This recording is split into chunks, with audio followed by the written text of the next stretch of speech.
What's up, YouTube? A few brief thoughts about selling a car you love and not being attached to cars. I am cruising to the airport to pick up the next owner of my 1991 CRX EF7, and we're cruising here about 60 on the way there. Got cold air blowing. It's a hot summer day, and feels great to be in this old car. I've owned it for about 4 years now, and if you've watched this channel, you've seen me just go through cars very quickly. This one I've kept longer than most. I tend to find old cars and fix them up and enjoy them and then sell them. Usually I keep them 6 to 12 months. This one I've kept a lot longer because it's special, and I felt it was time to let it go.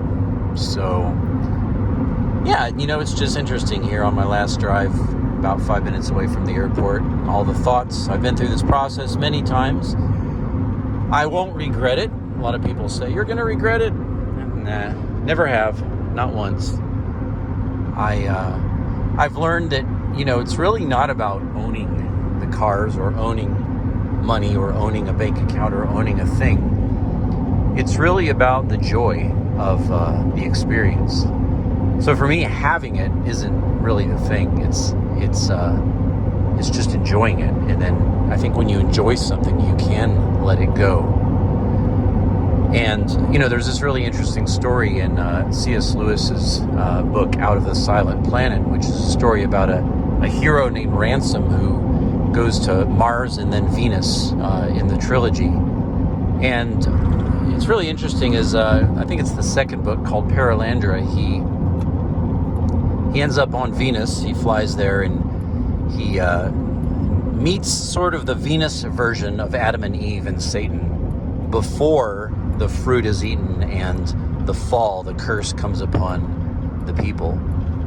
And as he's exploring, he finds he's exploring Venus, and it's a wonderful, wonderful book. And he finds all these weird and beautiful fruits and vegetables, and then he finds this one species of really rich, ripe fruit, and he tries it, and he says, "Oh wow, this is better than all the others. This one's special."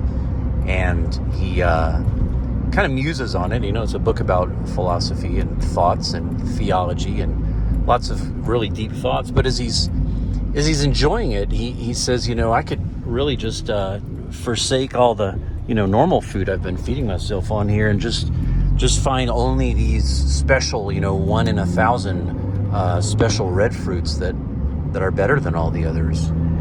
And then he kind of says, well, let me just live my life, and when I find the good stuff, I'll enjoy it. But in the meantime, I'm not going to make my life about always having that highest pleasure.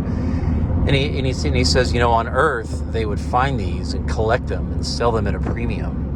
And it's just a really interesting thought about how we kind of always want the best. And later in the story, Satan is tempting Eve, and with all the things around her. Again, this is the Venus version of Eve, and he's talking to her about stuff, and he says, well, yeah, blah blah blah blah. And of course, Eve is naked at this point, and he says, yeah, but you could keep all these things, and then they'd be yours. And again, she's naked. There's no house. There's no pockets. There's no bank account. There's no garage to store all the things. And he says you could keep all this for yourself. And she says one word. She says, keep question mark. And the idea there is that she just has no concept before the fall, before sin, before the world, before the curse came upon humankind. The idea of keeping things wasn't even a thing. It didn't exist because everything was provided for, and they were thankful for just each day and each moment. And so part of that curse that comes is that we put clothes on and we hide and we amass things for ourselves. And I guess what I'm saying as I just think about this as I'm pulling into the airport here is that it's nice to have stuff and to enjoy it in the moment, but life, anything could be taken in a second. Your car, your health, your family, everything, your life. And I've experienced that with people dear to me.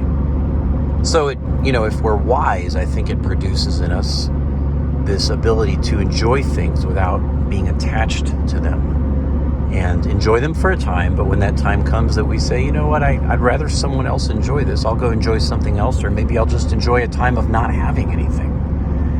And, scarcity really gives us an appreciation for what's really precious in life. And so thoughts about selling a 1991 CRX as I arrive here at the airport to pick up the next buyer and pass this car on to him. I see this less as selling a car and really more as letting someone else enjoy the car for the next stage of its life. So airplane should be landing, and I'm going to go and park this car. And I appreciate you listening to my thoughts on letting things go and enjoying life and the blessing of it. If you have comments on this or on Honda CRXs or whatever it might be, I would love to hear them, and leave them in the comments. And as you watch this, I wish you peace and God's blessing on you. Take care. See you later.